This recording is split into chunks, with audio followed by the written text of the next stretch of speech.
नमस्ते दोस्तों, मैं अंकित पाठक आज की अपनी नई कक्षा में आप सभी का स्वागत करता हूं।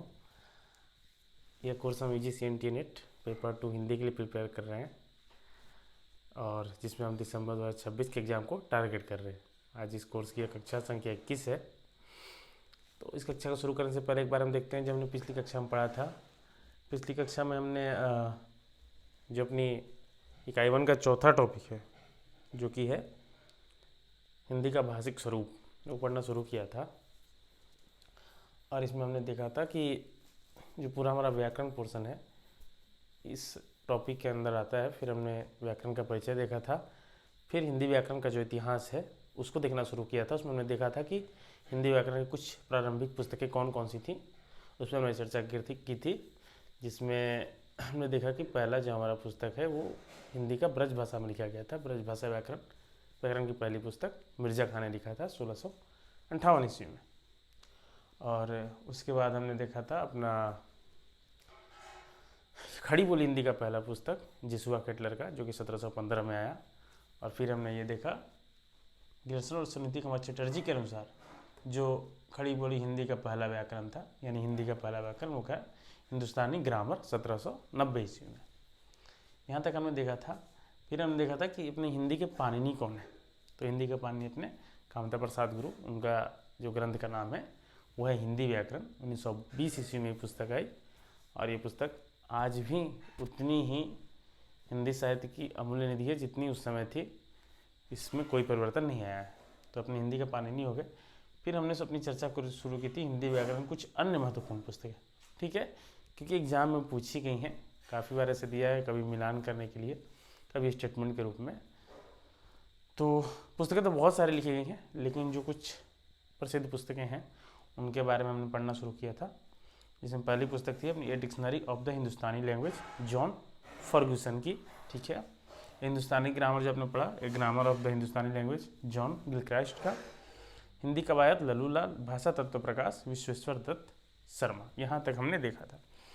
मैंने बताया भी था कि कुछ अपने से आप ट्रिक लगा के कि एटलीस्ट जब मिलान वगैरह करने का है या कुछ स्टेटमेंट में है तो दिमाग आपका क्लिक कर जाए कि हाँ एटलीस्ट ये तो नहीं है।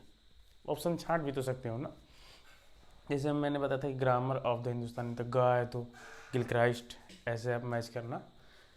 एक dictionary of the Hindustani language Ferguson, मतलब ये थोड़ा मिलते जुलते नाम है ना, तो अलग करने के लिए ग से आप याद कर सकते हो। फिर हिंदी कवायद लल्लूलाल, मैंने बताया था कि कवायद जो होती है आरंभ करना, कोशिश करना, किसी चीज़ की शुरुआत करना, तो लालू यादव के ऊपर मैंने बताया था। तो उस तरह से भाषा तत्व प्रकाश, प्रकाश जो है पूरे विश्व में फैलता है, तो प्रकाश से विश्व से विश्वेश्वर दत्त शर्मा, ऐसे याद रखना। अब हम आगे देखते हैं इसमें जो और कुछ पुस्तकें हैं।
अगली जो हमारी पुस्तक है वो है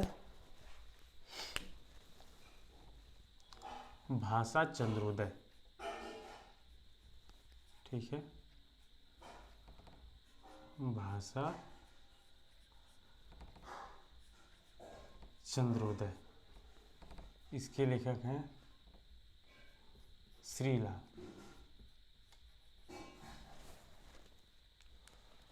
ठीक है। फिर एक पुस्तक आती है नवीन चंद्रोदय, नवीन चंद्र राय।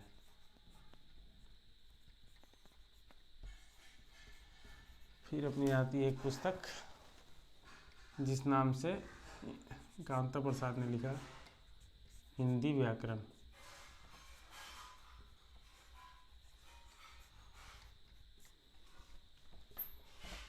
राजा शिव प्रसाद सितारे हिंद।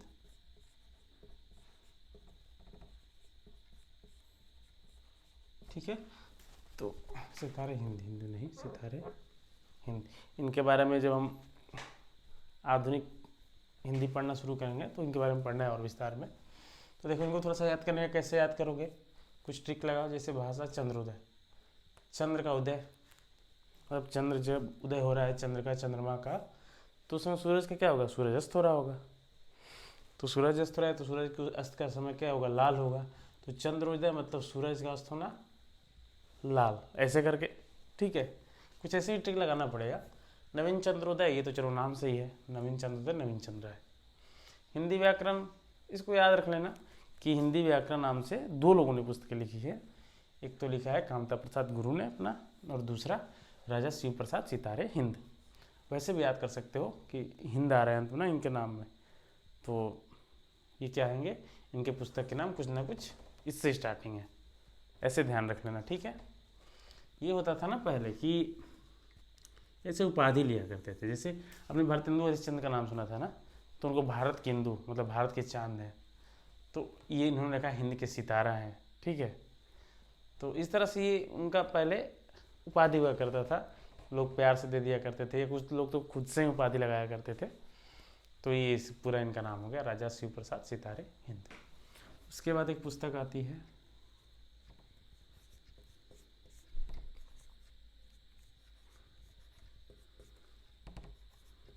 विभक्ति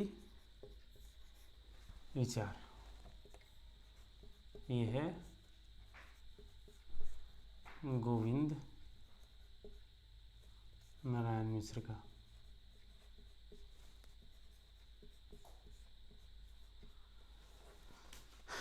विभक्ति विचार गोविंद नारायण मिश्र। फिर एक पुस्तक आती है हमारी हिंदी कौमुदी।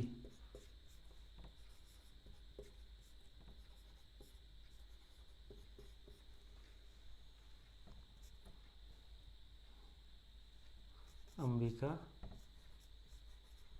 प्रसाद वाजपेयी।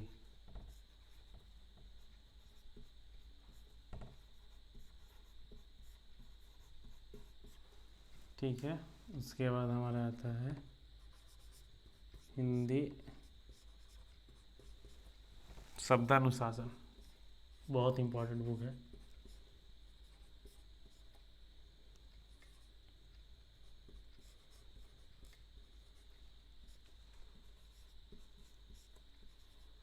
किशोरी दास वाजपेयी का। ठीक है, तो देखो इसका भी कुछ ट्रिक लगाते हैं। विभक्ति विचार गोविंद नारायण मिश्र। देखो इसमें भक्ति आ रही है ना, भक्ति, ये वाला पॉइंट थोड़ा सा मतलब ऐसे करना, भक्ति और गोविंद, गोविंद कृष्ण भगवान की भक्ति, इस नाम से ऐसे आप माइंड में रख सकते हो। भक्ति किसकी, कृष्ण भगवान की, गोविंद की। ठीक है, हिंदी कौमुदी, कौमुदी क्या है, एक फूल है। और अंबिका, अंबिका अपने जो हमारे हिंदू परंपरा में देवी को बोलते हैं ना, अम्बे अंबिका, ऐसे, तो उनको फूल बहुत प्रिय होते हैं। कौमुदी का फूल होता है ना, कौमुदी का, तो उससे याद रखना ना कि जब अंबिका जी आएंगे तो कोई ना कोई फूल तो रहेगा। तो कौमुदी अगर नाम जुड़ा मिला तो वो अंबिका प्रसाद वाजपेयी हो जाएगा। ठीक है, हिंदी शब्दानुशासन, शब्द का अनुशासन।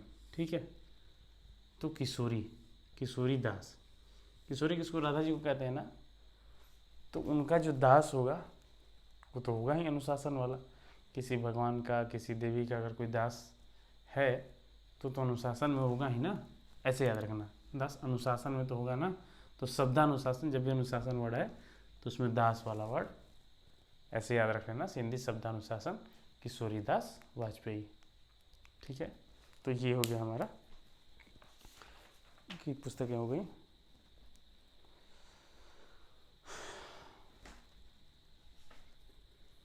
अब अगली पुस्तक है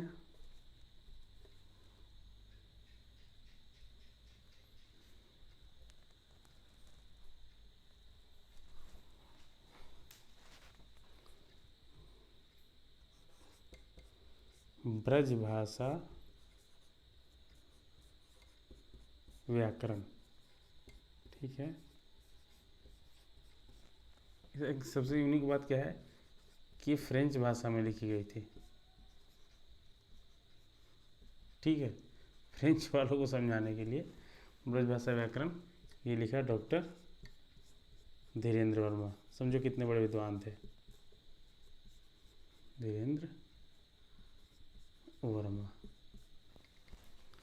फिर अपनी अगली पुस्तक आती है व्याकरण दर्पण। ये किसकी है? शिव पूजन सहाय।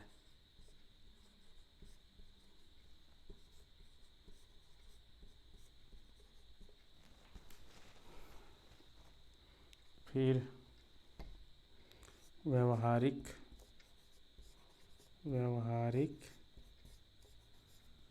हिंदी व्याकरण और रचना। ये किसकी पुस्तक है? तो हरदेव बाहरी।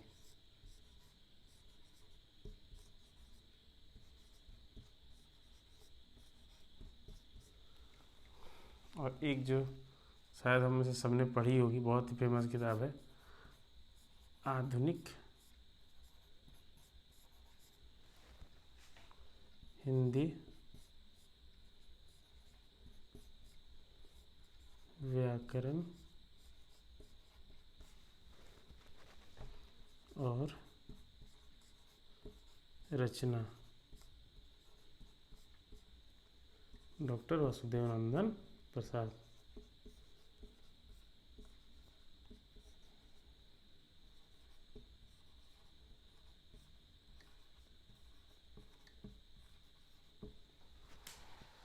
ठीक है, देखो ये शब्दानुशासन, अनुशासन और राधा का दास जो होगा अनुशासन में रहेगा। तो इस तरह से ब्रजभाषा व्याकरण फ्रेंच भाषा में डॉक्टर धीरेन्द्र वर्मा। तो इसको याद करना पड़ेगा, इसमें तो क्या ही टिक लगा सकते हैं, फ्रेंच भाषा में ब्रज। ठीक है, ये याद रखना। देखो ब्रजभाषा व्याकरण के नाम से एक मिर्जा खान ने लिखी और एक अपने धीरेन्द्र वर्मा ने। यूनिक बात क्या है इस पुस्तक की कि फ्रेंच भाषा में लिखी गई है। ठीक है, व्याकरण दर्पण शिव पूजन सहाय। ठीक है, ये कैसा नाम है? दर्पण। दर्पण जब भी आएगा शिव की पूजा। शिव की पूजा क्या है? एकदम एक दर्पण की तरह में साफ स्वच्छ मन से करते हैं ना, कि शिव जी सामने रहते हैं, उनकी शिवलिंग रहती है। तो जैसे दर्पण होता है कि हम सामने एक दूसरे को देख पाते हैं अपने चेहरे को, इस तरह से शिव जी की पूजा भी स्वच्छ होती है, निर्मल मन से होती है, बिल्कुल सामने होती है शिवलिंग के पास उन्हें। तो उस तरह से कुछ ट्रिक लगाने के लिए मैं बोल रहा हूँ कि इस तरह से कुछ ट्रिक लगा लेना कि शिव की पूजा साफ मन से, दर्पण की तरह साफ और निश्चल मन से करते हैं। तो व्याकरण दर्पण शिव पूजन ऐसे करके। ठीक है, व्यवहारिक हिंदी व्याकरण और रचना हरदेव बाहरी। इसका कैसे करोगे? देखो बाहरी से ऐसे बना लेना। बाहरी, जब लोग बाहर जाते हैं तो अपने व्यवहार में थोड़ा सा वो रखते हैं ना कि औपचारिक व्यवहार होना चाहिए।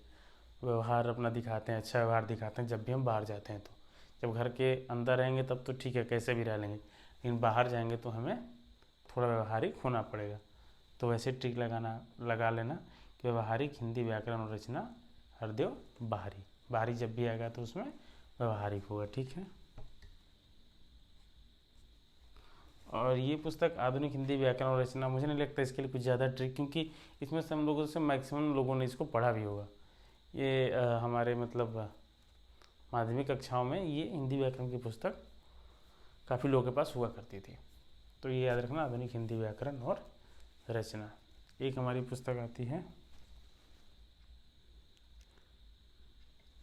हिंदी, क्या नाम था उसका, हाँ, हिंदी भाषा का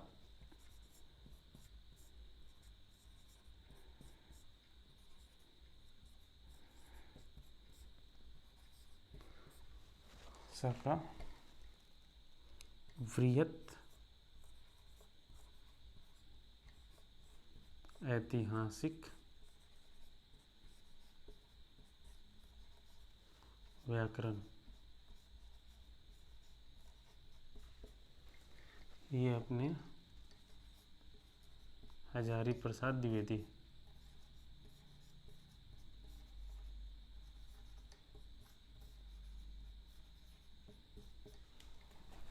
एक पुस्तक और आती है हिंदी भाषा का, ये एग्जाम में आया भी है, उद्भव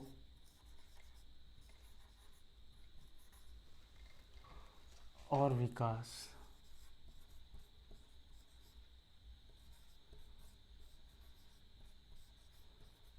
इसके लेखक हैं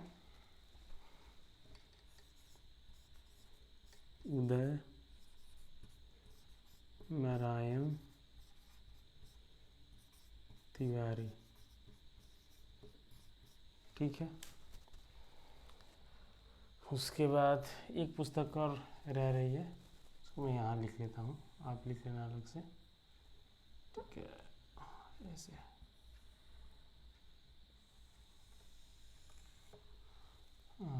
भाषा प्रभाकर,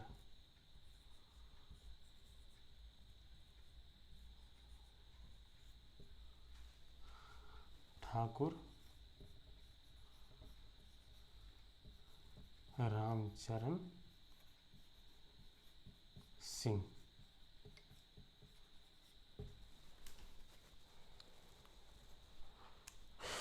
ठीक है, तो ये अपनी हो गई हिंदी व्याकरण की प्रमुख पुस्तकें। तो यही है, 4 पहले हुई थी, 5, 6, 7, 8, 10, 11, 12, 13, 14, 15, 16, 17, मतलब ये लगभग 16-17 पुस्तकें हैं। इनको आपको थोड़ा सा ध्यान रखना है। और 17 तो ये हो गई मतलब अन्य महत्वपूर्ण पुस्तकों में। उसके अलावा जो अपनी कामदा प्रसाद गुरु का हिंदी व्याकरण हो गया 18, फिर जेसुआ केटलर का खड़ी बोली हिंदी का व्याकरण वो 19, और एक मिर्जा खां का ब्रज भाषा, मतलब 19-20 पुस्तकें आपको थोड़ा ध्यान में रखनी होंगी। मैक्सिमम बार इन्हीं में से पूछा है घुमा फिरा के। ठीक है, तो इनका और लेखक का नाम, बस इतना काफ़ी है। सबका सन याद रखने का उतनी ज़रूरत नहीं है, नाम याद होना चाहिए आपको। तो ठीक है, हमने देखा था ऐसे कुछ ट्रिक लगा के आप याद रखना। व्यवहारिक, अर्धव्यवहारी हो गया। आधुनिक हिंदी व्याकरण रचना वासुदेव नंदन प्रसाद। हिंदी भाषा का वृहत ऐतिहासिक व्याकरण हजारी प्रसाद द्विवेदी। ये देखो अभी तो नहीं याद हो रहा है, लेकिन आपको धीरे धीरे ना हजारी प्रसाद द्विवेदी और ऐतिहासिक, ये वर्ड ना ऐसे जुड़ा रहेगा ना कि आपको याद करने की जरूरत नहीं पड़ेगी।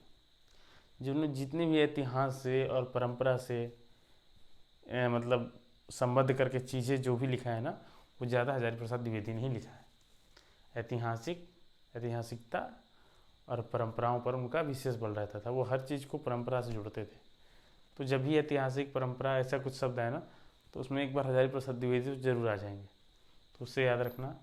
हिंदी भाषा का उद्भव और विकास, उद्भव का उद ऐसे करके, और इधर कौन हो रहे हैं, उद ऐसे, उदय नारायण तिवारी। तो थोड़ा उद से ऐसे कर लेना इसको, ये ट्रिक कर लेना उद से। ठीक है, उद्भव और उदय। फिर अपना लास्ट जो बचता है भाषा प्रभाकर ठाकुर रामचरण सिंह। तो प्रभाकर सूर्य को कहते हैं ना, प्रभा करने वाला, किरण फैलाने वाला, तो प्रभाकर। ठीक है, सूरज मतलब किरण फैलाने वाले कौन है, तो हमारे ठाकुर हैं। ठीक है, प्रभा करने वाले, किरण फैलाने वाले हमारे कौन है, भगवान है। ठाकुर जो कृष्ण भगवान को कहते हैं ना ठाकुर। तो ऐसे याद रख लेना कि सारे ओर ये जो सूरज है जो प्रभाव फैला रहे हैं, फैलाने वाला भी तो कोई ना कोई ठाकुर जी हैं, कोई तो भगवान ही है। तो ऐसे भाषा प्रभाकर जब भी है तो ठाकुर रामचरण सिंह, ठाकुर भी है राम भी है, 2 भगवान हो गए। तो ऐसे कुछ ट्रिक लगा के।